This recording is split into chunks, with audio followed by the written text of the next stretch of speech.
Lucky for you, there's... All right, well, now I'm live, so I can't say anything or else it'll be on the record. So I'll just say congratulations. Well, I told y'all that we would eventually get to Titus, and that's where we're going to be at. So if you want to open up to Titus, we're going to essentially read most of the book in this sitting. That doesn't mean that we'll cover everything. We will revisit it over the course of future classes, but I knew that we would eventually get to this book, and so we're going to cover quite a bit.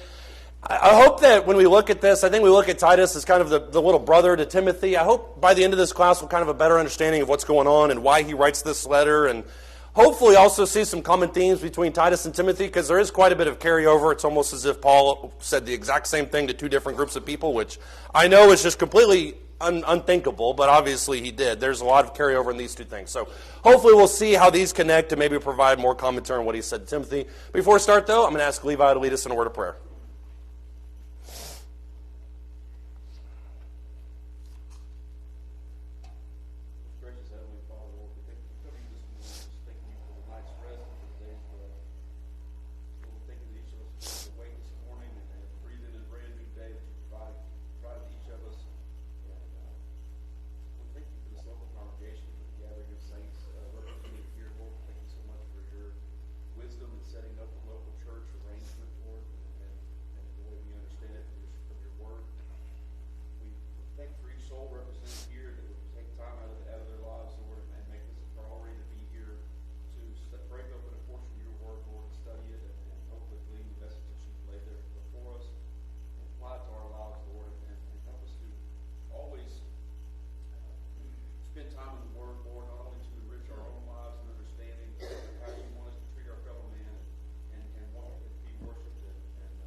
Amen. Thank you. As you can tell behind me, we're going to be emphasizing action, de-emphasizing talking. That's obviously the point of the title there, this idea of doing things instead of just talking about doing things. So I'll ask arguably the most open-ended question that I could ask. What is the problem with just sitting around and talking about things? There's all sorts of ambiguity with that question, but that's the best way I can think of to start. Nothing ever gets done. There's a government joke there that I'm not going to make. I'm just going to leave that. Yeah. That's true. Yeah. Exactly. If all we do is talk about things we should be doing or maybe we want to do, nothing ever actually goes and gets done. I do think that's a big concern of Paul's with Titus, for sure. Not that Titus had this issue, but people in general have this issue. What else is the problem with just sitting around and talking about stuff? And I know the irony as we sit in this building and talk about stuff today, but yep. Put any two people in a room together and give them any topic of discussion, even if 90% of the time they are of one mind and spirit in their thinking and tend to always agree. Mm-hmm. Spend enough time chatting up a topic, you will find a way to be divisive about it. Yeah, and I agree with that, and I like how you preface that whole thing by saying if you put any two people together, because sometimes we think, well, we're in perfect harmony, in this group, in this relationship, or whatever it may be, we're always together, we're always make decisions together. You put two people, like you said, in any room together, and you're going to find something eventually, as you mentioned, that you don't talk about, And that breeds divisiveness, and that is what Paul will deal with Titus a little bit when he says reject a factious man. I do think that's what he's talking about there, is there's this temptation, just kind of spitball some different things, and eventually you find something you disagree on, you go butt heads on it, then you all of a sudden have a church split, and all sorts of negative things obviously come out of that. I think that's a great comment. Ken?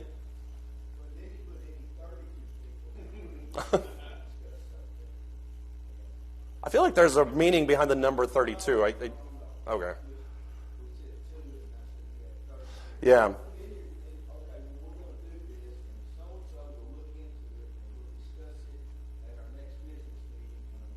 Yeah.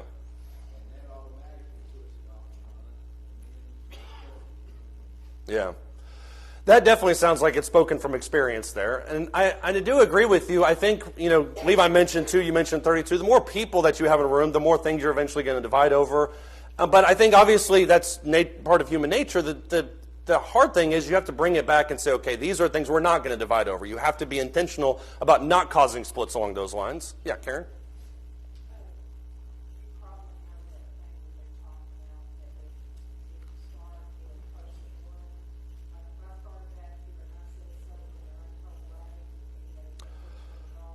The telephone game?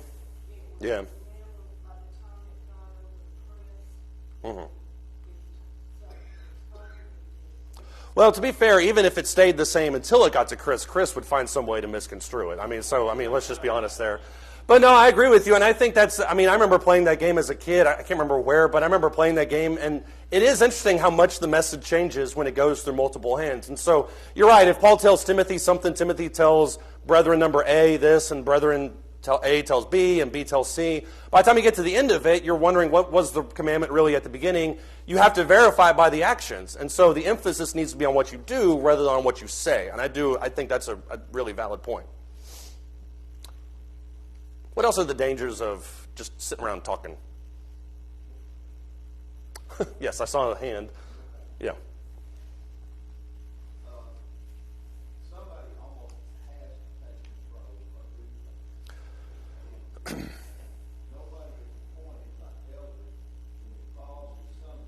Yeah. Are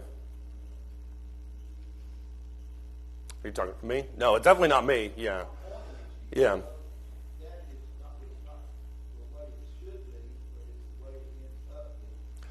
Yeah, well, even if it's not me, it's somebody. Regardless, the authority, it seems like there's a power vacuum. If you just sit around and talk about stuff, there's going to be somebody who kind of seizes the room and kind of moves the conversation in a certain direction that maybe not could go. It doesn't mean that person is the most skilled, certainly not the most knowledgeable, the best judgment, but it does mean they may have the most aggressive nature. And so that's never the good hands to put it in. Yeah.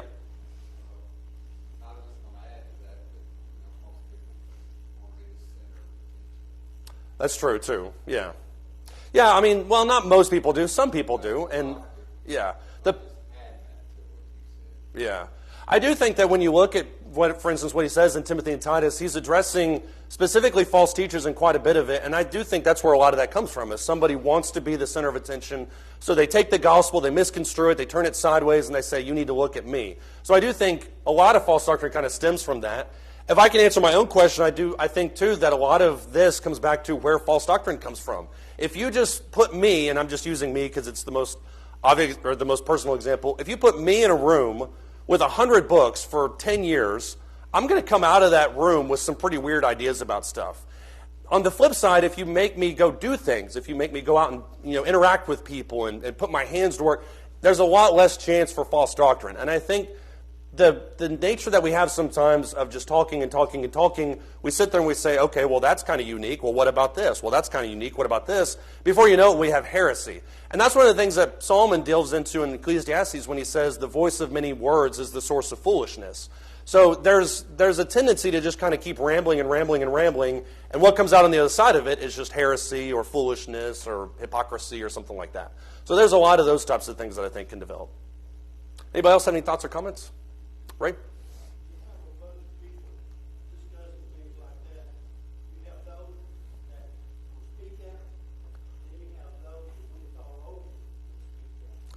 Yeah.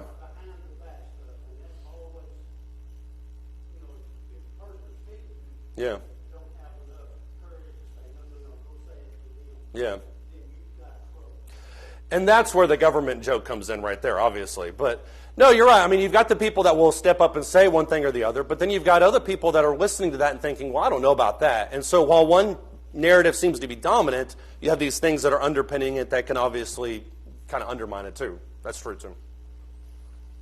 When you look at Titus, there's a lot of things that he talks about. I think this is probably arguably the most important thing that he talks about, and we'll get into a little bit of that as we progress into this letter a little bit more. There's one verse, though, that I think kind of highlights a lot of what he's talking about here, and it's a motto that you can use for life. It's a motto that Paul certainly talks about with Timothy or Titus. But he simply says, to the pure all things are pure, but to those who are defiled and unbelieving nothing is pure, but both their mind and their conscience are defiled. I want to ask two questions for this. They're very related. Number one, what is he not talking about here in Titus chapter 1 and verse 15? Because this has been misconstrued and taken, talking about false doctrine, taken a lot of ways that it shouldn't be. To the pure, all things are pure, but those who are defiled and unbelieving, nothing is pure. What is Paul not saying to Timothy, or to Titus? I'm going to do that about 100 more times this morning. Just roll with it.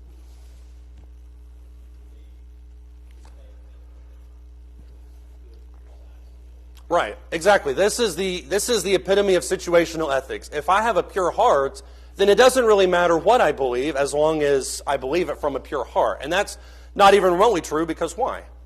Paul actually himself talked about this. Why is that not what he's talking about there?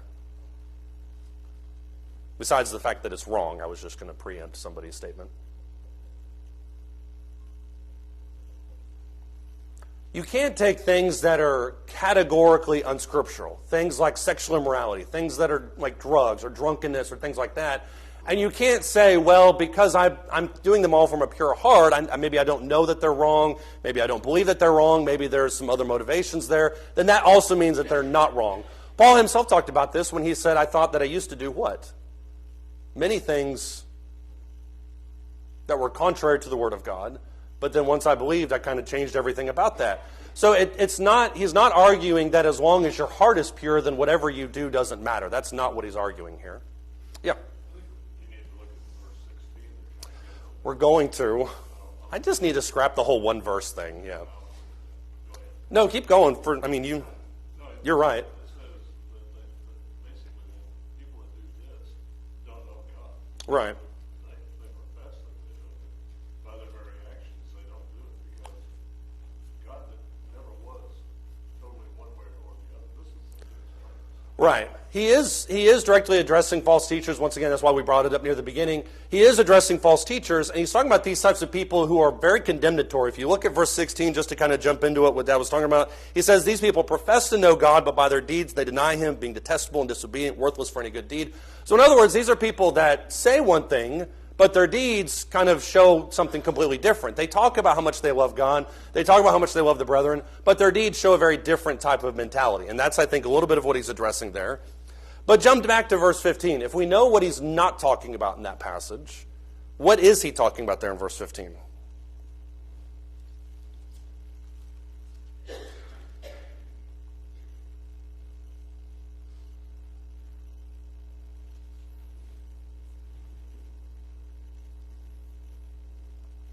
If you're scratching your head, just know that many people scratched their heads before you about this section because it's caused quite a bit of issues. Yeah, Lee, sorry.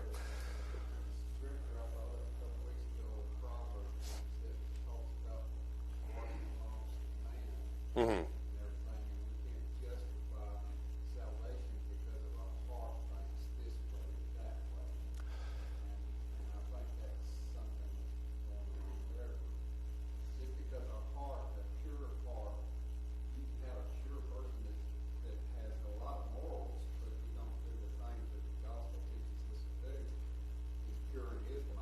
Yeah. It's not okay with God. On the other hand, you can have an evil person like a FedEx driver that killed that innocent child. In his heart, he decided to do something that was evil. Yeah. So it's our heart. And maybe that's what he's referring to there. Is just because we think one way or the other doesn't make it right with God. Or acceptable with God. Well, I agree with what you're saying. I think that falls more into the category of what he's not saying. But I do agree with what you're saying is the temptation to justify or rationalize whatever you're doing because, after all, I can justify it to myself. That story that you mentioned, it bothers me on a whole lot of levels, like I'm sure it does everybody. But I'm sure at some point in that guy's mind, he rationalized it. He rationalized his actions based on a series of decisions and motivations and mindsets. For more information on that, our villains class on Wednesday, I think, provides a good idea of what we're talking about there. But I think, too, you're right that we fall into this tendency of saying, well, this makes sense to me, and so it's got to make sense to God. And that's absolutely not what he's saying there. And I think we just need to clear the air right there before anything else. Well, I think he's spoken about all and nothing there, but he also, at the very end of it, says that their mind and conscience are defiled. So if you're looking for what we need to do, we need to keep our mind and conscience undefiled. Right. And that's why when you mentioned verse 16, that's a logical progression of this, because as he says there in the end, the end qualifies the first statement. If you just say the first statement, to the pure all things are pure, and to those who are defiled or unbelieving nothing is pure, it kind of provides some question marks. The second part of that verse provides the clarification, which is he's addressing people who have their mind and their conscience being defiled. You go into verse 16, and obviously there wasn't verse breaks back then, but you go into verse 16, he's absolutely talking about false teachers. So these people profess to know God, but by their deeds they deny him, being detestable and disobedient, worthless for any good deed. How can verse 15, especially that first half of that verse, how can that apply to false teachers? Especially, and here's a hint, Judaizing teachers. Because that was, at least for most of Titus's audience, you're kind of dealing with Judaizing teachers. They weren't necessarily ex-Jews, but they dealt with Judaizing teachers.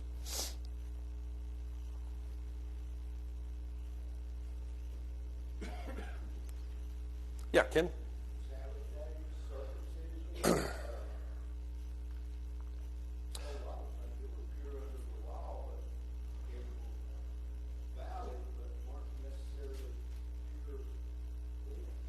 Right, and that I think that's the false doctrines that you're talking about certainly, I think, fall into that category.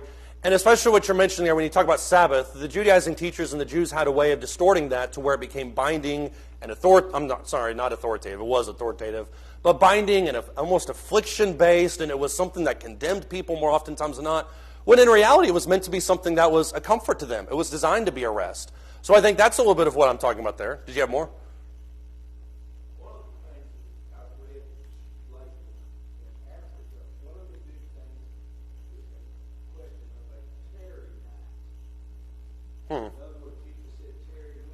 Yeah. Yeah.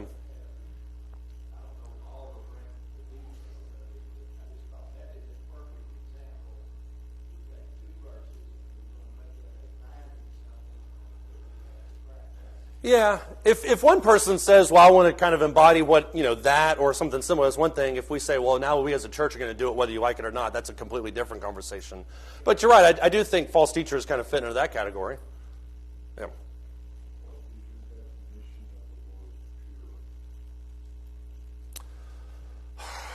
Siri, what is the definition?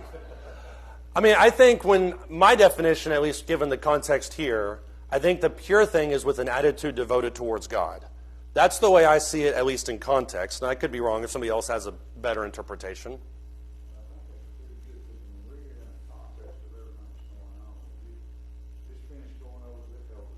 Right.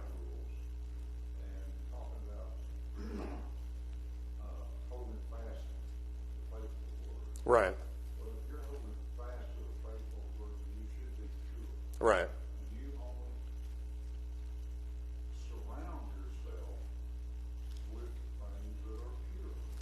Yeah.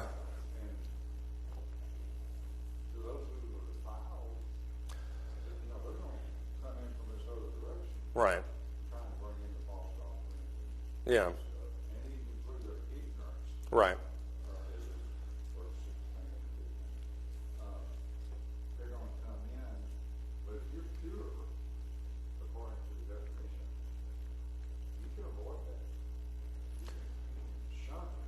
You can. I think what he's addressing here, and this is why, I mean, you may be looking at me saying, why are we looking at verse 15 and 16 in the middle of this chapter before we even dive into any of the rest of it? It's because it does address that mindset, that motivation, because what he says at the beginning of verse 15, I think, stands true as a general rule. To the pure, everything is pure. If I got up here and said, okay, I want to study the Bible, and I see this tarry night, or I see whatever, and I'm going to make these rules for myself, and I want to employ them in good conscience towards myself, then there's nothing really wrong with that as long as it just applies to me and I'm doing it from a good conscience.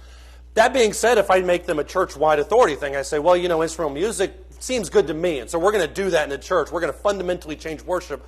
Well, then that kind of takes it in a completely different direction. The way that he's addressing this is in terms of your mindset and your motivation.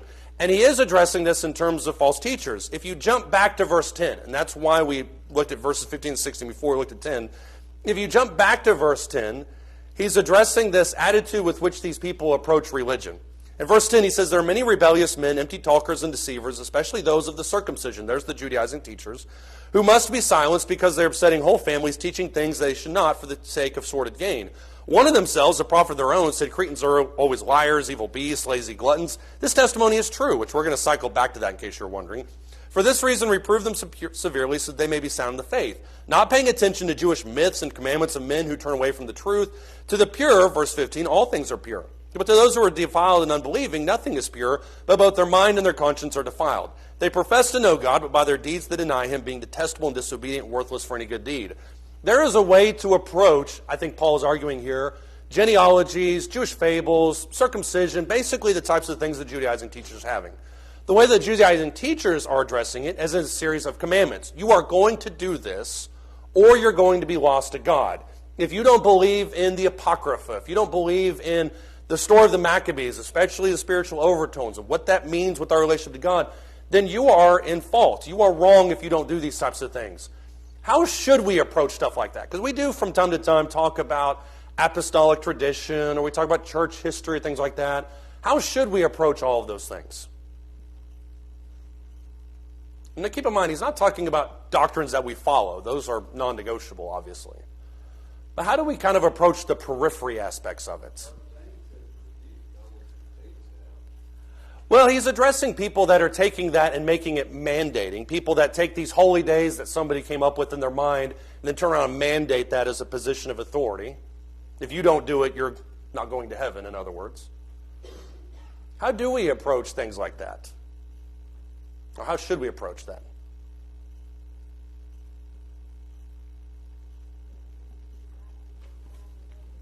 Right. We have to rightly divide the word of truth and say, okay, this is of God or this is not of God. That's the first step for sure. And that's where the commandments fall into, the doctrines that we follow.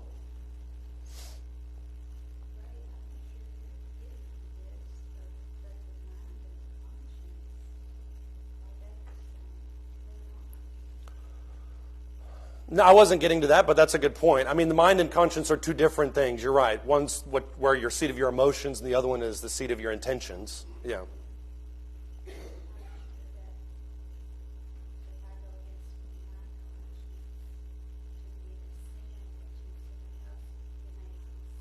Exactly.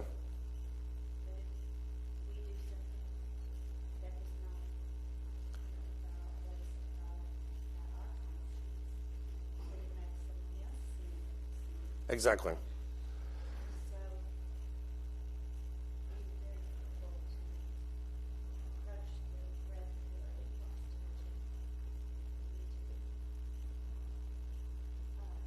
No, you were right. I was hoping you would keep going with it. This is a roundabout way of getting to this, and it's a point that we've made several times, and you hit right on it.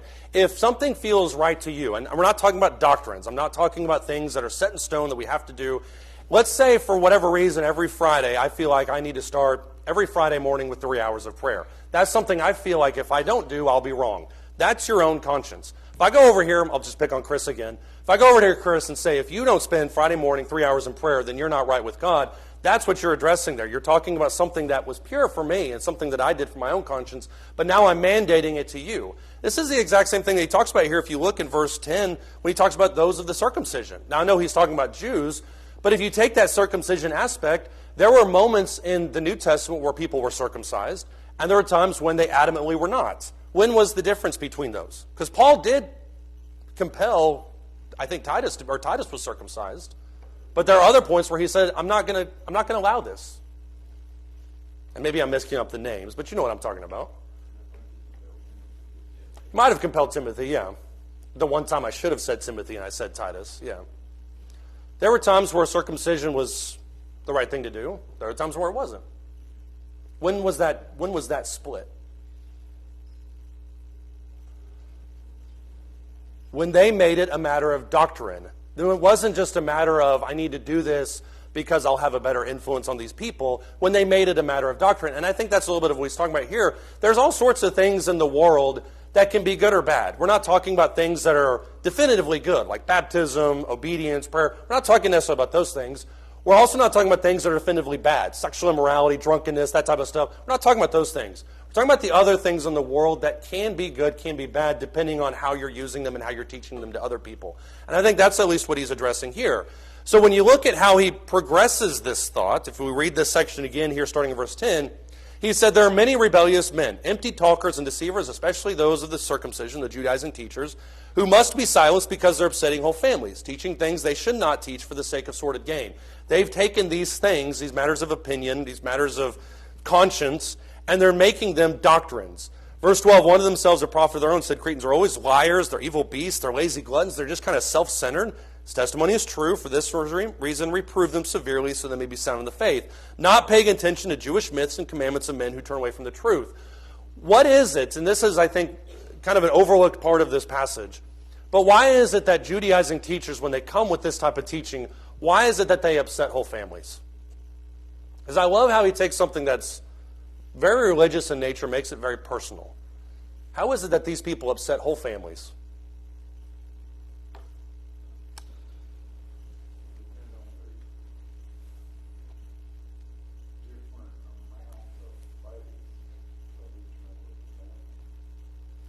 Yeah. Yeah.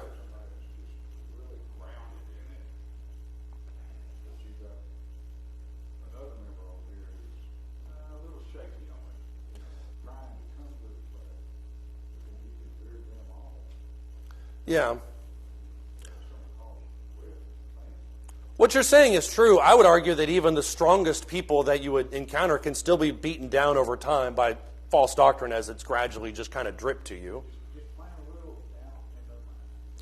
Yeah.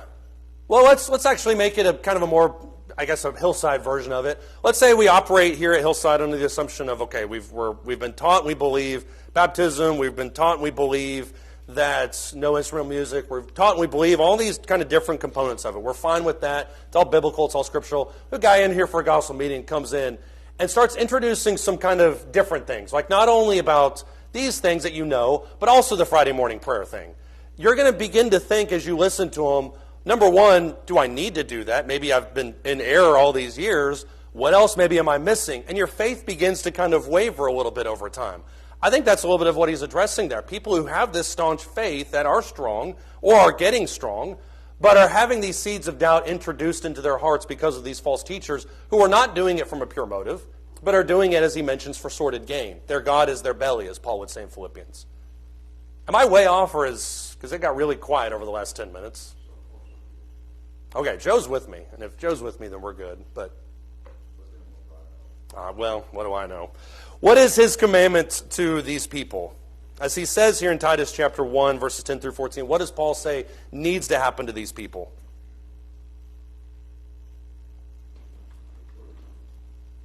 Well, he does say reprove them, yeah.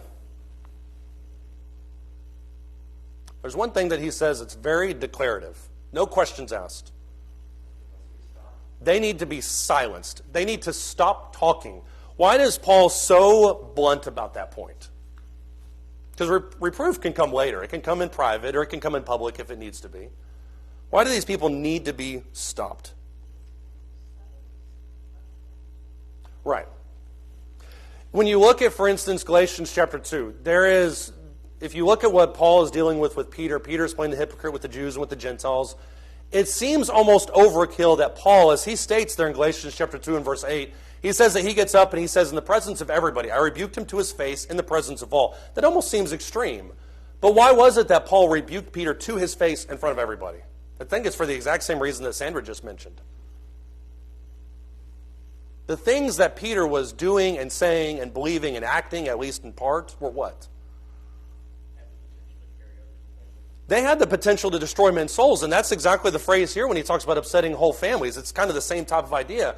So these people who are introducing these foreign concepts that are not from a pure motive, they have no intention about being right, they deliberately just kind of want to drag people to themselves, they need to be stopped. Now here's the $1 million question, where does the responsibility for that lay? And don't say the guy with the clicker, because this is very limited power, what's in this. I've got a red dot, but that's it. Yeah. I don't know that it's limited to this, but this is directly after the section about 20 over. Exactly. And I think that's one of the things that we sometimes miss when we look at this, is we forget that right after he says all these qualifications, verses 5 through 9, about the teachers, or about the elders, much of which has to do with teaching, holding fast sound doctrine, then he jumps into this section in 10 through 16. There are people like this out there. This is exactly what Paul says in Acts chapter 20. I've done what I can, Paul says in Acts 20.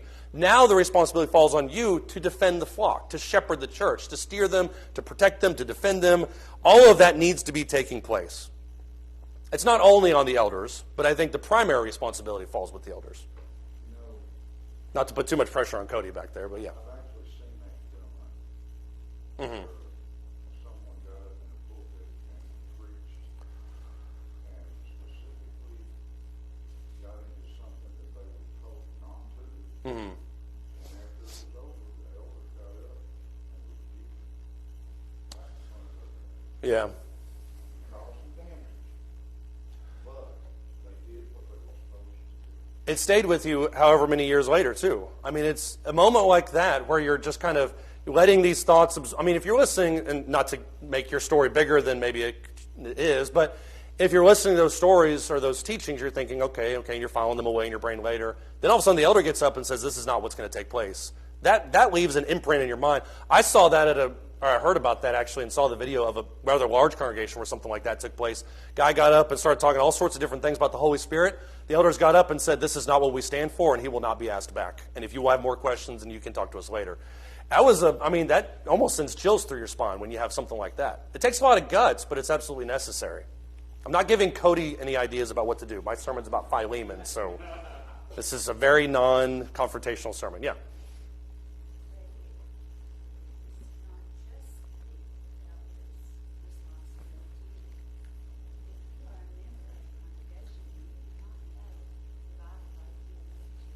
Mm-hmm.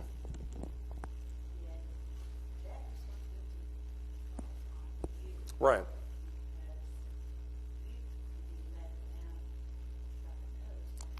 Right. Right. Mm-hmm. Mm-hmm. Right.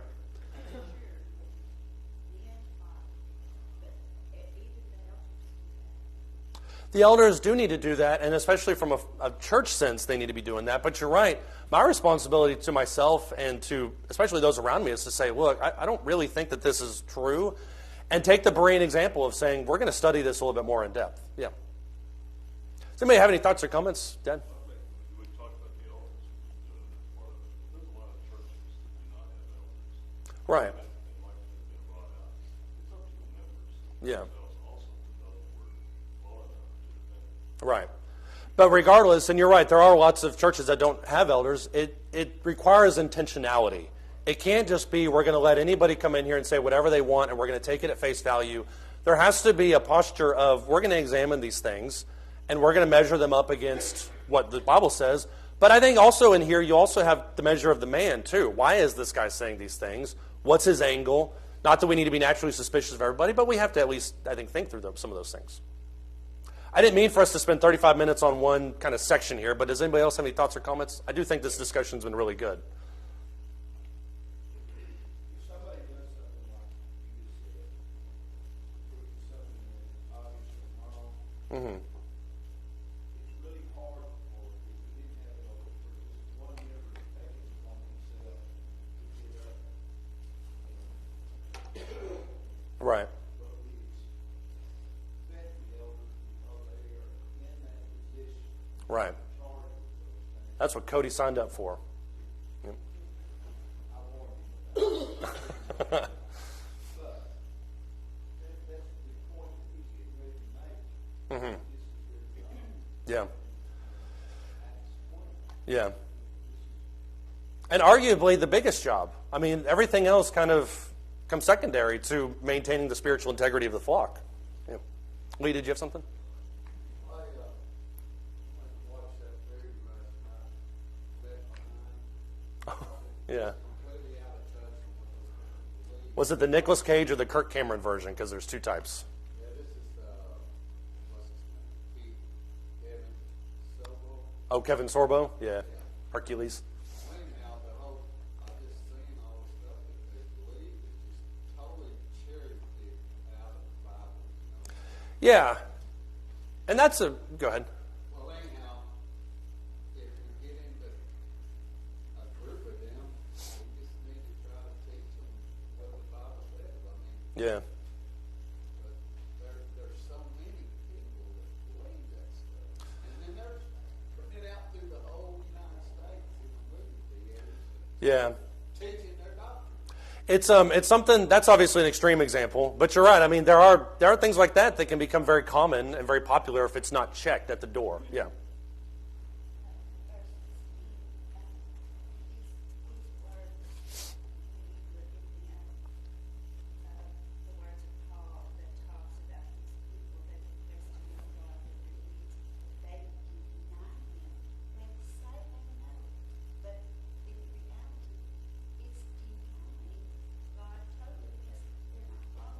Yeah.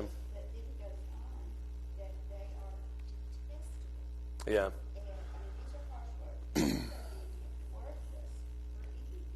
Right. Yeah. Verse 16 has a lot of resemblance to when Jesus would talk about out of the heart proceed the thoughts of man. It's not what goes into a man that defiles him, it's what comes out of him. And if the heart is bad, then everything is bad. If your eye, Solomon says, if your eye is bad, actually Jesus says this in the Sermon on the Mount, if your eye is bad, then everything's bad. So if you don't take care of the heart, how you're motivated by things, what your goal is, how you view the world, if you don't take care of that, then everything kind of has the potential to be in a sense dangerous, I guess, for lack of a better word. Karen, and then we'll keep moving. Unless somebody on this side has something, because I've kind of ignored y'all. I'm sorry about that.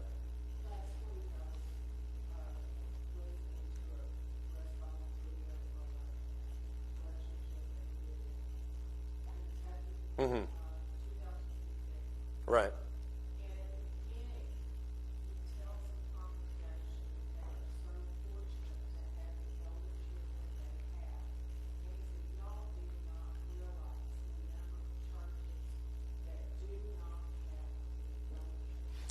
Yeah.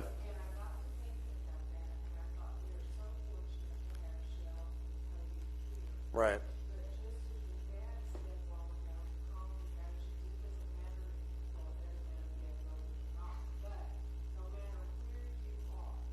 Mm-hmm.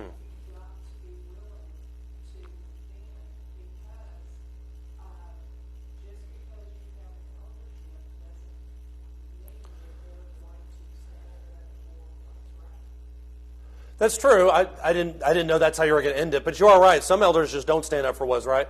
I thought you were going to say some elders don't catch everything, and that's true too. I mean, I know it's totally crazy to think about, but Shell and Cody don't listen to every single thing that ever happens inside these walls, and so it is up to us to kind of hear these things and approach them in our own way, and that takes the pressure off them if we can handle it for sure. Yeah. All right, anybody from this side? Because I've been looking over here.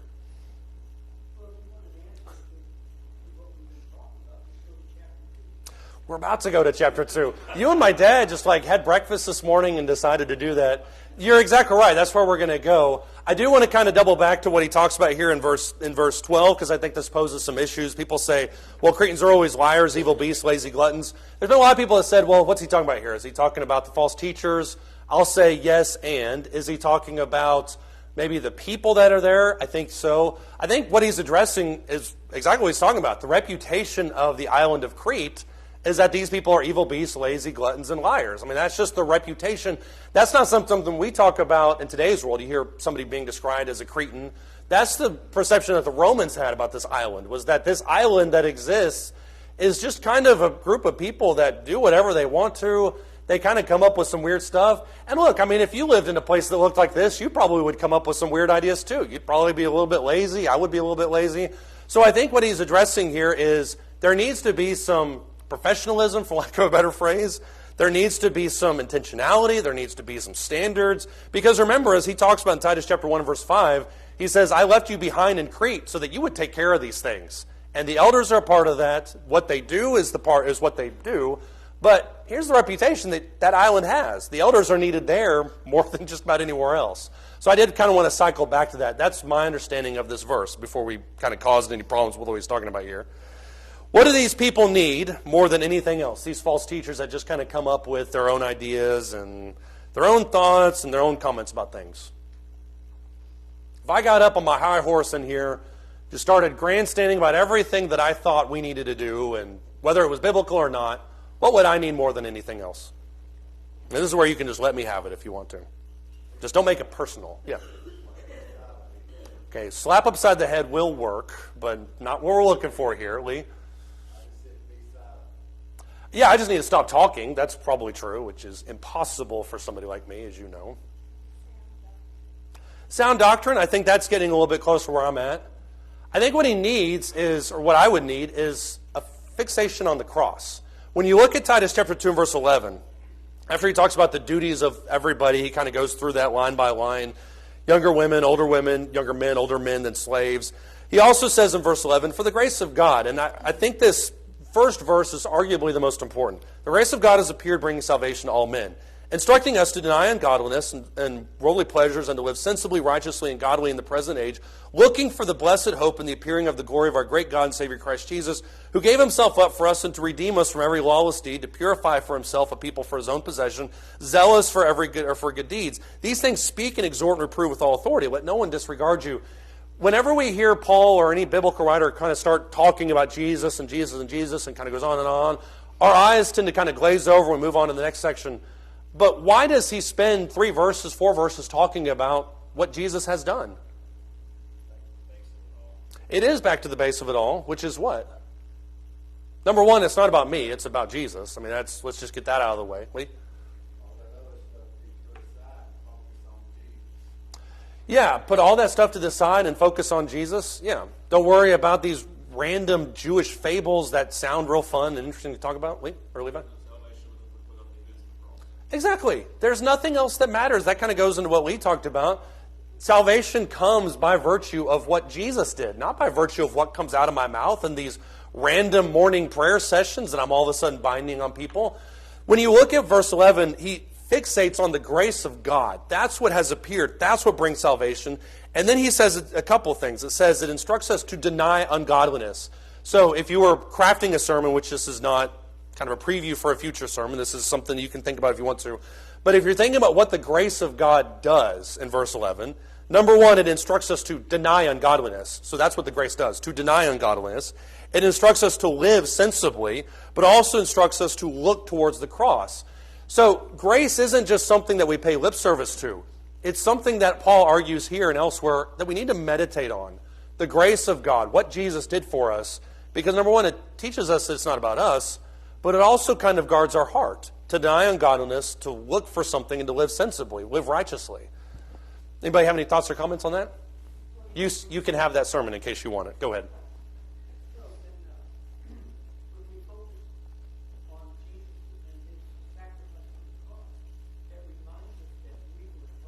Right.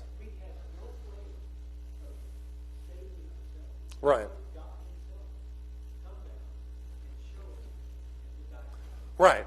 There's, I think, meditating, at least in the context, meditating on grace provides 2 key features. Number one is it repositions our life to focus on what's the most important thing, which is the grace that comes through the cross, Jesus' sacrifice.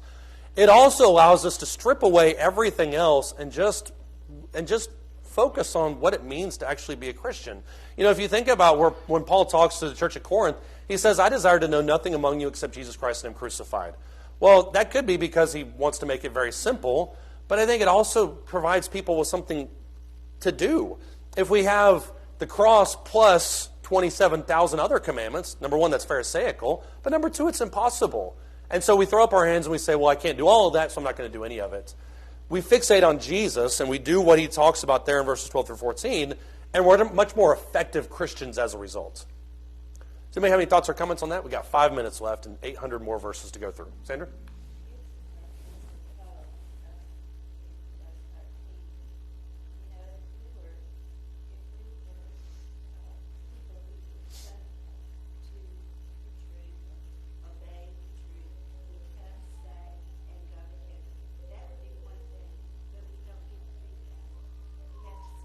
Yeah. You know, Yeah. we have to do this to make it Right. until that. Right. We're in that life, we're all growing. The question is, what are we growing towards? Are we growing towards Jewish fables and things that humans made up? Or are we growing towards Christ? And that's, like you said, that's where this is. If we could just chop it off at the beginning and be baptized and be saved and go to heaven, then there'd be a lot of pain avoided. But that's not the way it is, unfortunately. If you look at chapter 3, the first 7 verses, more or less reiterate what we've kind of already talked about. Look at verse 8. This is one of those trustworthy statements that Paul is a real big fan of in these letters. He says, this is a trustworthy statement. Concerning these things, I want you to speak confidently. So number 1, be blunt and be bold about it. Number 2, be confidently about these things, so that those who have believed God will be careful to engage in good deeds. These things are good and profitable for all men. Avoid, verse 9, he's reiterating what he said in chapter 1, avoid foolish controversies, genealogy, strife, disputes about the law, for they are unprofitable and worthless. Reject a factious man after a first and second warning, knowing that such a man is perverted into sinning, being self-condemned. It's once again another very blunt statement that he makes. But let's ask the question here, how do you define a factious man? He says reject him after the first and the second warnings. But how do you define a factious man, especially given the context of Titus 3? New King James has the term divisiveness to the factious. It's a little more in line with the terminology we use today. Yeah. A divisive man, we're commanded to have unity in spirit and be in one mind.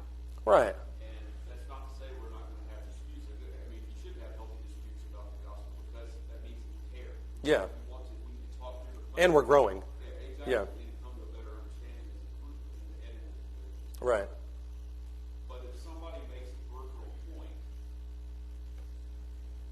that's even not a doctrinal issue perhaps, and then, I don't know, take it up people on their side, or it's a few people and then won't let it go, or Yeah. that's not helping the overall cause. Right. I think it's very obvious, and maybe I'm wrong on this. I think it's very obvious to tell a factious man within minutes, because it almost always seems like when you talk to somebody about those issues that they have, the truth is kind of secondary. The only thing they really care about is that they come in guns blazing and that they get their way. And I think you can tell a factious guy pretty quick. I remember meeting a guy, and I can't believe he actually admitted this, but he told me in passing at the back of a church building one time, he actually bragged about how many churches he had split. Now, he talked about it in a sense of gospel, like I was standing up for the truth, and then he told me what he believed, and I'm like, that's not even close to the truth. I can't remember what it was. Maybe it was something as secondary as like the authorship of Hebrews or something like that. But he took great pride in standing up for what he thought was the truth. But in the middle of all that, he caused so much collateral damage that he left the churches of destruction in his wake. I think there are people that are like that. And if you cycle back to what he says in Titus 1:15, 16, to the pure, all things are pure. But to the impure, it seems like everything is up for grabs. So before a person like that has the ability to take root inside your church, you have to warn him, then warn him again, and then you reject him. And what I really appreciate about what Paul says in Titus, and it's a much shorter book than 1st and 2nd Timothy, obviously. What I really love about Titus is he does not leave space for questions. He says, do this. Be blunt. Stand up for the truth. Reject it. Don't give him even a root inside of your church. Does anybody have any thoughts or comments? It's 2 weeks in a row, by the way. I've timed it perfectly with the bell. I can see Shell coming down the hallway. All right, we'll pick up with more next week. Thank you, guys.